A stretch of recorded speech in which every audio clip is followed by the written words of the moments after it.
ആപ്കി അദാലത്തിൽ star cricketer Muhammad ഷമിയുടെ മേലുള്ള കുറ്റാരോപണം ഇദ്ദേഹം തന്റെ ജീവിതം ശരിക്ക് കൈകാര്യം ചെയ്തില്ല എന്നുള്ളതാണ്. ഷമി, താങ്കൾ ഇന്ത്യൻ ക്രിക്കറ്റിന്റെ അഭിമാനമാണ്. കോടിക്കണക്കിന് ജനങ്ങൾ താങ്കളെ ആരാധിക്കുന്നു. ഇവിടെ വന്നിരിക്കുന്ന ഭൂരിഭാഗം പേരും താങ്കളുടെ ഫാൻസാണ്. പക്ഷേ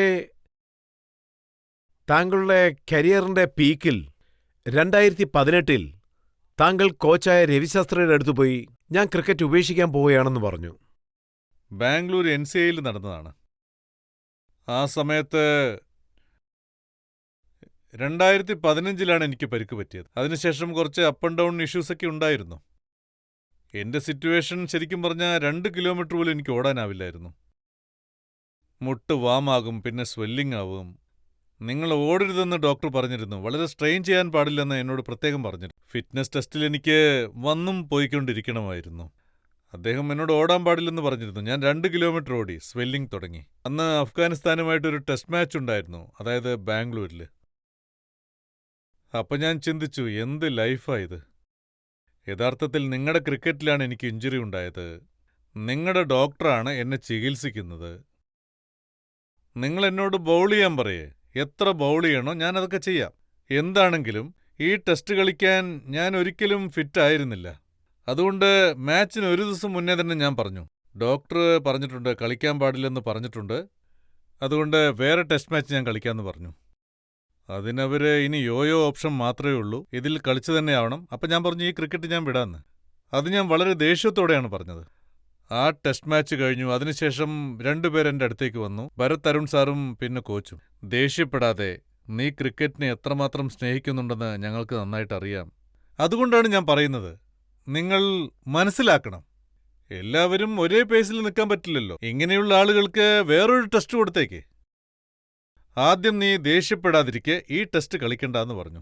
നിന്റെ ഫിറ്റ്നസ് ഇംപ്രൂവ് ചെയ്യ്, എന്നിട്ട് നമുക്ക് സംസാരിക്കാം. ഇതാണ് അന്ന് സംഭവിച്ചത്. പിന്നെ മറ്റൊരു ഘട്ടത്തിൽ നോക്കുകയാണെങ്കിൽ ഫാമിലിയിൽ പ്രോബ്ലം വന്നു. താങ്കളുടെ വൈഫ് താങ്കളുടെ മേൽ ധാരാളം കുറ്റങ്ങൾ ആരോപിച്ചു. താങ്കളുടെ മേൽ ഡൊമസ്റ്റിക് വയലൻസ് കേസ് നൽകി, 498 കേസ് നൽകി. പോലീസ് സ്റ്റേഷനിലും പോകേണ്ട സ്ഥിതിയായി. ആ സമയത്ത് താങ്കളുടെ മനസ്സ് തകർന്നുപോയി. വളരെ വിഷമമായിരുന്നു. പക്ഷേ അതും ജീവിതത്തിന്റെ ഒരു ഭാഗമാണ്. ചിലതൊക്കെ അത് നമ്മെ പഠിപ്പിക്കും ലൈഫിൽ. അതായത് എങ്ങനെയുള്ള കാര്യങ്ങളാണ് നടക്കുന്നതെന്ന് വെച്ചാൽ നമ്മൾ ഇതിന് മാത്രം എന്ത് തെറ്റാ ചെയ്തതെന്ന് നമുക്ക് പലപ്പോഴും ചിന്തിക്കാൻ തോന്നും. അതാണ് ലൈഫ്.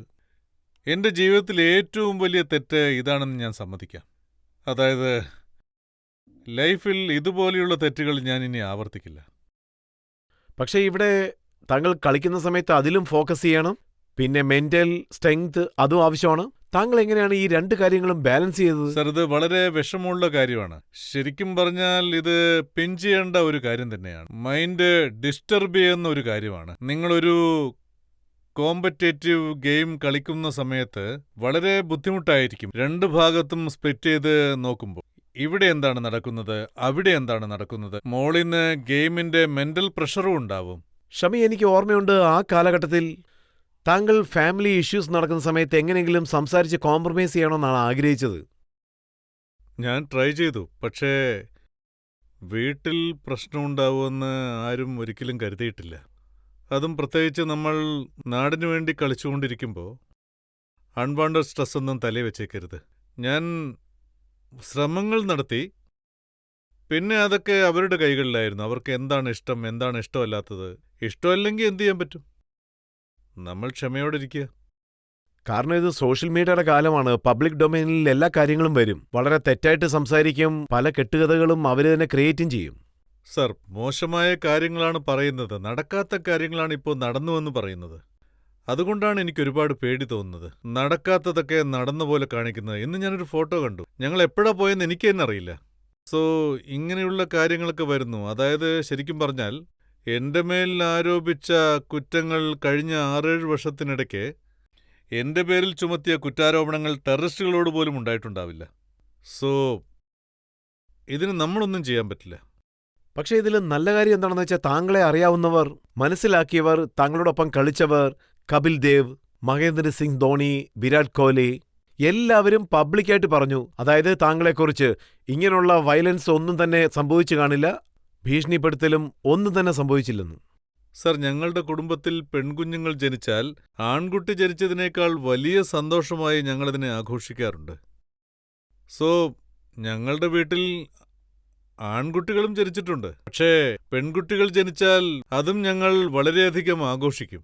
ഞങ്ങളുടെ വീട്ടിൽ ഒരിക്കലും ഇതുപോലൊന്നും ഉണ്ടായിട്ടില്ല. അതായത് സ്ത്രീകളെ തരം താഴ്ത്തുന്ന പോലെ. ഞങ്ങളുടെ അച്ഛനാണെങ്കിലും ശരി, മുത്തശ്ശനാണെങ്കിലും ശരി, ഞങ്ങളുടെ വീട്ടിൽ ആണുങ്ങൾ ആരും തന്നെ വീട്ടിൽ ആരെയും വഴക്ക് പോലും പറയില്ല. ഈ വഴക്കുണ്ടാക്കുന്നത് ഇതൊന്നും ഞങ്ങളുടെ വീട്ടിൽ ഒരിക്കലും ഉണ്ടാവില്ല. ശരി, ഇത് വിധിയാണെന്ന് കരുതാം. എന്ത് വേണമെങ്കിലും നടക്കട്ടെ, ജീവിതമല്ലേ. ആ ഒരു മാനസികാവസ്ഥയിലാണ് ഞാനിപ്പോൾ ഉള്ളത്.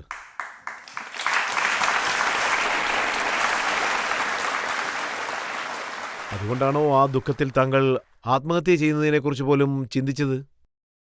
യഥാർത്ഥത്തിൽ അത് വളരെ ഡിഫിക്കൽട്ടായിട്ടുള്ളൊരു ടൈമായിരുന്നു. എനിക്കൊരു റെസ്പോൺസിബിലിറ്റിയും ഇല്ലായിരുന്നു. ഞങ്ങളുടെ അച്ഛൻ ജീവിച്ചിരുന്നതുവരെ ഞങ്ങൾ ചേട്ടനനിയന്മാർക്ക് ഒന്നും അറിയില്ലായിരുന്നു. ഈവൻ ഏത് ബാങ്കിലാണ് അക്കൗണ്ടെന്ന് പോലും അറിയില്ല. സോ പെട്ടെന്നിങ്ങനെ എല്ലാം തലകീഴായി മാറിയത് ശരിക്കും വളരെ വിഷമമായിരുന്നു. ഞാൻ എങ്ങനെയാണ് അങ്ങനെ ഒരു വില്ലനായി മാറിയെന്ന് എനിക്കറിയില്ലായിരുന്നു. എന്തു ചെയ്യാനാ? ഓക്കെ, എന്ത് നടന്നാലും അത് സ്വീകരിക്കുക, ആ ദൈവത്തിന് നന്ദി പറയുക. എനിക്കെന്റെ ഫാമിലി സപ്പോർട്ടുണ്ടായിരുന്നു, എന്റെ ഫ്രണ്ട്സ് ഉണ്ടായിരുന്നു. ഇപ്പം ഞാൻ അതിനെക്കുറിച്ച് ആലോചിക്കുന്നില്ല. അങ്ങനെ ചെയ്യണമെന്ന് ഞാൻ ചിന്തിച്ചു, പക്ഷെ നടന്നില്ല. ദൈവം രക്ഷിച്ചു. അല്ലെങ്കിൽ വേൾഡ് കപ്പൊക്കെ ഞാൻ മിസ് ചെയ്യുമായിരുന്നു. ഫാമിലിയിലുള്ളവർ പറഞ്ഞെന്താ വെച്ചാൽ, ഷമിയെ സംബന്ധിച്ച് അവൻ എന്ത് തീരുമാനിക്കുന്നു ആ കാര്യം തീർച്ചയായിട്ടും ചെയ്യുന്ന ആളാണെന്ന്. അത് സത്യമാണ്. ഞാൻ ഒരു കാര്യം തീരുമാനിച്ചാൽ പിന്നെ അതിൽ നിന്ന് ഒരിക്കലും പിന്മാറില്ല. ഞാനത് ചെയ്തിരിക്കും. അത് ഗെയിമിൻ്റെ കാര്യത്തിലാണെങ്കിലും ശരി, ഞാനൊരു കാര്യം തീരുമാനിച്ചാൽ അത് നടത്തിയിരിക്കും. ഞാനൊരു കാര്യം നടത്തണമെന്ന് തീരുമാനിച്ചാൽ എന്ത് തടസ്സമുണ്ടെങ്കിലും അത് നടത്തിയിരിക്കും. കാരണം എൻ്റെ സ്വഭാവം അങ്ങനെയാണ്. ബട്ട് ആർക്കും ഒരു പ്രശ്നം ഉണ്ടാക്കില്ല. ഞാൻ പലപ്പോഴും ശ്രമിക്കാറുണ്ട്. ചിലപ്പോൾ എനിക്ക് ദേഷ്യം വരുന്ന സമയങ്ങളിലൊക്കെ ഞാൻ തനിച്ചെവിടേക്കെങ്കിലും പോവും. ഫാമിലിയോട് അതൊരിക്കലും കാണിക്കില്ല. എപ്പോഴും ഞാൻ എവിടെയാണെങ്കിലും എൻ്റെ റൂം മുകളിലായിരിക്കും. ഒരുപക്ഷെ ആ ഫ്ലോറ് കടന്ന് ഞാൻ മുകളിലേക്ക് പോയാൽ എല്ലാവരും വിചാരിക്കും അവൻ മുകളിലുണ്ട്, അവനെ ഡിസ്റ്റർബ് ചെയ്യാൻ പോകണ്ട എന്ന്. സോ പ്രൈവസിയും കിട്ടും, കുറച്ച് സമാധാനവും കിട്ടും. എനിക്കും അത് ഇഷ്ടമാണ്. അതുകൊണ്ട് കഴിയാവുന്നത്ര ഫാമിലിയോടൊപ്പം സമയം ചെലവഴിക്കാനാണ് ഞാൻ ശ്രമിക്കുക. ഇപ്പോൾ അച്ഛനില്ല, അമ്മയുണ്ട്, അമ്മയെ നോക്കണം. അതാണ് എൻ്റെ ആഗ്രഹം. താങ്കൾക്കുണ്ടായിരുന്ന ആ നെഗറ്റീവ് സിറ്റുവേഷൻ എങ്ങനെയാണ് താങ്കൾ പോസിറ്റീവായിട്ട് മാറ്റിയത്? ഇവരാണ് അതൊക്കെ മാറ്റിയത്. അത്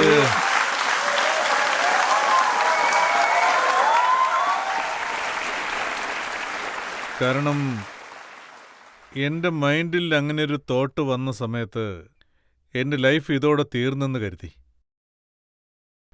അപ്പോൾ ലൈഫിൽ മറ്റൊരു തോട്ടുണ്ടായി. എങ്ങനെയാണ് എനിക്കിങ്ങനെയൊരു പേര് കിട്ടിയത്? എന്തുകൊണ്ടാണ് മീഡിയ എൻ്റെ പുറകെ വരുന്നത്? അതൊക്കെ വിട്ടിട്ട് എന്തിനാ ഇത് ചെയ്യുന്നതെന്ന് ചിന്തിച്ചു. ആ സമയത്ത് ജനങ്ങളുടെ സ്നേഹം എൻ്റെ മനസ്സിലേക്ക് ഓടി വന്നു. ശരി, ഇതൊക്കെ മറന്ന് ഗെയിമിൽ ശ്രദ്ധ കേന്ദ്രീകരിക്കാമെന്ന് വിചാരിച്ചു. ഞാൻ എല്ലാ കാര്യങ്ങളെക്കുറിച്ചും സ്റ്റഡി ചെയ്തു. അതിലൊരു പാറ്റേൺ ഞാൻ കണ്ടു. താങ്കൾ എപ്പോഴൊക്കെ സക്സസ് ആവുന്നുവോ, എപ്പോഴൊക്കെ നന്നായിട്ട് കളിക്കുന്നുവോ, അപ്പോൾ ആ സമയത്താണ് ഫേസ്ബുക്കിലോ അല്ലെങ്കിൽ ട്വിറ്ററിലോ താങ്കളെ സങ്കടപ്പെടുത്തുന്നത് പോലുള്ള ഏതെങ്കിലും കാര്യം വരുന്നത്. എന്ത് ചെയ്യാൻ, അസൂയക്കാരെ അങ്ങനെയൊക്കെ ചെയ്യൂ. എനിക്ക് പലപ്പോഴും അങ്ങനെ സംഭവിച്ചിട്ടുണ്ട്. പിന്നെ ഇപ്പോൾ അത് ശീലമായിപ്പോയി. ഇപ്പോ പലരും പറയുന്നു എൻ്റെ ബിഹേവിയർ തന്നെ മാറിപ്പോയെന്ന്. ഇപ്പോൾ അത് ശീലമായിപ്പോയി.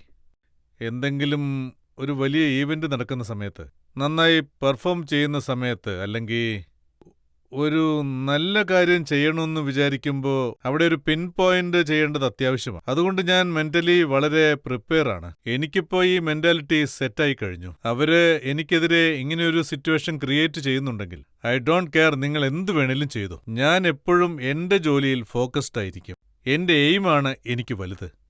സോ അത്രയേ ഉള്ളൂ. ഇന്ത്യൻ നിയമത്തെ ഞാൻ എന്നും ബഹുമാനിക്കുന്നു. അതായത് 2023 താങ്കളുടെ പെർഫോമൻസിനെ കുറിച്ച് പറഞ്ഞില്ലേ? താങ്കൾ കരുതുന്നത് പോലെ ബോൾ പോയി, താങ്കൾ കരുതുന്നത് പോലെ വിക്കറ്റും കിട്ടി. ഈ ലോകം മുഴുവനും മുഹമ്മദ് ഷമിയെ കണ്ടുകൊണ്ടിരിക്കുകയായിരുന്നു. എന്നെ സംബന്ധിച്ച് അതൊരു പീക്കാണ്. താങ്കൾക്ക് അഡ്മിറേഷൻ, പ്രശംസ എല്ലാം തന്നെ ലഭിച്ചു. ആ സമയത്ത് താങ്കളുടെ ഭാര്യ സോഷ്യൽ മീഡിയയിൽ എഴുതി, എനിക്കും ക്രിക്കറ്റ് ഇഷ്ടമല്ല, ഷമിയുടെ മകൾക്കും ക്രിക്കറ്റ് ഇഷ്ടമല്ല. ഇങ്ങനെയൊക്കെ പറയുമ്പോൾ താങ്കൾക്ക് ഹേർട്ടാവില്ലേ? ഇത് പറയുന്നോണ്ടൊന്നും ഈ ലോകം മാറാൻ പോകുന്നില്ല. നിങ്ങൾ സോഷ്യൽ മീഡിയയിലൊക്കെ കണ്ടിട്ടുണ്ടാവും, കുഞ്ഞിന് ക്രിക്കറ്റിന്റെ കാര്യം പറഞ്ഞു കൊടുക്കാനാണെങ്കിൽ 7-8 മാസം ഉള്ളപ്പോഴേ അവൾ TV കാണാൻ തുടങ്ങിയതാ. ക്രിക്കറ്റ് അവൾക്ക് ഇഷ്ടമാണ്. ക്രിക്കറ്റിനെ കുറിച്ച് അവൾക്ക് നന്നായിട്ട് അറിയാം. ഒരാൾ പറയുന്നതുകൊണ്ട് ഒന്നും മാറാൻ പോകുന്നില്ല. ഒരാൾ പറയുന്നതുകൊണ്ട് ആരും വില്ലനാകാനും പോകുന്നില്ല. ഞാൻ എപ്പോഴും വിശ്വസിക്കുന്ന ഒരു കാര്യം എന്താണെന്ന് വെച്ചാൽ, നമുക്ക് കഴിയാവുന്നിടത്തോളം നമ്മൾ നമ്മുടെ ലൈഫിൽ പോരാടണം. എന്നെങ്കിലും ഒരു ദിവസം നമ്മൾ കണ്ണടയ്ക്കും. നമുക്ക് നടക്കാനുള്ളതെല്ലാം നടക്കും. പബ്ലിക്കിൽ ആർക്കെങ്കിലും എന്തെങ്കിലും ചോദിക്കാനുണ്ടോ? നിങ്ങളുടെ ഫ്രണ്ട്സും ഫാൻസും നിങ്ങൾ ഫാമിലിയോട് ഒന്നിക്കുന്നത് കാണാൻ ആഗ്രഹിക്കുന്നു. അതിനെക്കുറിച്ച് നിങ്ങൾക്ക് എന്താ പറയാനുള്ളത്? ഓരോ വ്യക്തിയും കല്യാണം കഴിക്കും, കുടുംബമായി ജീവിക്കും, പണം സമ്പാദിക്കും. എല്ലാം മനുഷ്യന്റെ ഒരു സാറ്റിസ്ഫാക്ഷന് വേണ്ടിയല്ലേ. ഞാൻ എപ്പോഴും ചിന്തിക്കുന്നത്, എല്ലാരും കല്യാണം കഴിക്കുമല്ലോ, എനിക്കും അത് നടന്നു. കുഞ്ഞുണ്ടാവും. ഓൾറെഡി എനിക്ക് കുഞ്ഞുണ്ട്. പണത്തിന്റെ കാര്യം പറയുകയാണെങ്കിൽ ദൈവം എനിക്ക് തന്നുകൊണ്ടിരിക്കുക. ലൈഫിലെ ഹാപ്പിനെസ്സിനെക്കുറിച്ച് പറയുകയാണെങ്കിൽ നമ്മുടെ ഫാമിലിക്ക് മാത്രമേ അത് നമുക്ക് തരാൻ കഴിയൂ. നമുക്ക് ജന്മം തന്നവരെക്കാൾ കൂടുതൽ ആർക്കും അത് തരാൻ പറ്റില്ല.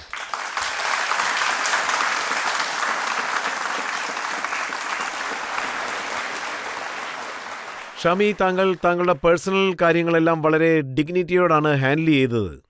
താങ്കളുടെ ക്രിക്കറ്റ് ഫ്രണ്ട്സ് എല്ലാവരും താങ്കൾക്ക് സപ്പോർട്ടായിട്ടുണ്ടായിരുന്നു. ഇത് സത്യത്തിൽ പ്രശംസിക്കേണ്ട ഒരു കാര്യം തന്നെയാണ്. ഞാൻ അറിഞ്ഞിടത്തോളം ഈ പ്രശ്നങ്ങളെല്ലാം തന്നെ താങ്കൾ വളരെ ക്ഷമയോടും നന്നായിട്ടും ഹാൻഡിൽ ചെയ്തു. വേറെ ആർക്കെങ്കിലും എന്തെങ്കിലും ചോദിക്കാനുണ്ടോ? റീസെന്റ് നോക്കുകയാണെങ്കിൽ താങ്കളെപ്പറ്റി സോഷ്യൽ മീഡിയയിൽ ഒരുപാട് മീംസ് വരുന്നുണ്ട്. അതായത് പ്രധാനമായും വേൾഡ് കപ്പിന് ശേഷം. മീംസിനെ കുറിച്ച് പറയുകയാണെങ്കിൽ ഞാൻ ആ മീംസൊക്കെ വളരെയധികം എൻജോയ് ചെയ്യുന്നുണ്ട്. അതായത് എങ്ങനെയാണ് എൻജോയ് ചെയ്യുന്നതെന്ന് ചോദിച്ചാൽ, ചിലർക്ക് ചിലപ്പോൾ അസൂയയും ഉണ്ടാകും. പക്ഷേ ഒരു വ്യക്തിക്ക് ഞാൻ കാരണം ചിരിക്കാൻ തോന്നുകയാണെങ്കിൽ ചിരിക്കട്ടെ. ഞാൻ അതിനെ അങ്ങനെയാണ് എൻജോയ് ചെയ്യുന്നത്. ഞാൻ കാരണമാണ് അവർ ചിരിക്കുന്നത്. എന്റെ ചോദ്യം എന്താണെന്നാൽ, താങ്കൾക്ക് മറ്റൊരു രാജ്യത്തിന് വേണ്ടി കളിക്കാൻ അവസരം കിട്ടിയ ഏത് രാജ്യത്തിന് വേണ്ടിയായിരിക്കും താങ്കൾ കളിക്കുക സാർ? ഞാനെന്താ ഭ്രാന്തനാ? എന്ത് ചോദ്യം അത്?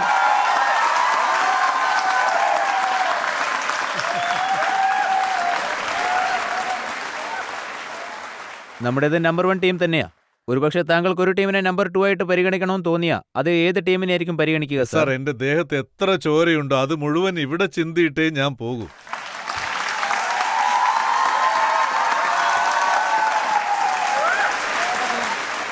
കളി ഉപേക്ഷിക്കുന്നതിനെക്കുറിച്ചോ റിട്ടയർമെന്റിനെക്കുറിച്ചോ താങ്കൾ ആരോടെങ്കിലും ഡിസ്കസ് ചെയ്തിട്ടുണ്ടോ? അതിന്റെ ആവശ്യം എന്താ? ഇപ്പൊ നന്നായി പോകുന്നുണ്ടല്ലോ. ഷമി, അവസാനമായി ഒരു ചോദ്യം ചോദിക്കാൻ ആഗ്രഹിക്കുകയാണ്. इतना जो मुस्कुरा रहे हो, क्या गम है जिसको छुपा रहे हो?